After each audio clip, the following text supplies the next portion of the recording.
সকালবেলা 6টা বাজে ঘুমের থেকে উঠে গোসল করে তারপর আমরা কাজে যাই। এমনও দিন আছে আমরা সকালবেলা নাস্তাও করি না। রাতের 8টার পরে আসি কাজ থেকে, আইসা যে খানা খামু ওই শক্তিটাও থাকে না, সেখানে আমাদেরকে রান্না করে তারপর খাইতে হয়। আমাদের কোনো ছুটি নাই। একদিন আমরা ছুটি পাই, ওই দিন আমরা ঘর গুছাইতে, কাপড় ধুইতে, এটা সেটা করতে করতে চলে যায়। কাপড় ধোয়ার জন্য যে মানুষ রাখবো, মানুষ রাখলে তো টাকা যাবে, বেতন দিতে হবে ওদের। ওই টাকাটা বাসায় আপনাদেরকে পাঠাই, তারপর ওইটা দিয়ে আপনারা ফুটানি বানান। এই যে ইস্ত্রি করা, এই যে বাজ আলা কাপড় বেড়া ঘুরেন।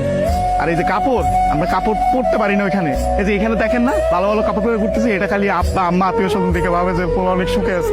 ওখানে তো জামা কাপড় পরার টাইমই পাই না আমরা। কখন জামা কাপড় পরবো? সারাদিন তো ইউনিফর্ম পরেই থাকা লাগে। রাতের বেলা খানা দানা খাওয়ার পরে এই যে 5টা মিনিট মা বোন বাপের সাথে কথা বলি, ওইটাই আমাদের জীবনে সারাদিনের সুখ। সারাদিন কষ্ট করে ওই যে 5টা মিনিট মায়ের সাথে কথা বলবো, এটার জন্য 16 ঘন্টা 18 ঘন্টা করে আমাদের চাকরি করা হয়। বুঝবেন না আমাদের কষ্ট। আমরা হয়েছে পৃথিবীর সবচেয়ে বড় মৃত্যু, কারণ আমরা উঠতে উঠতে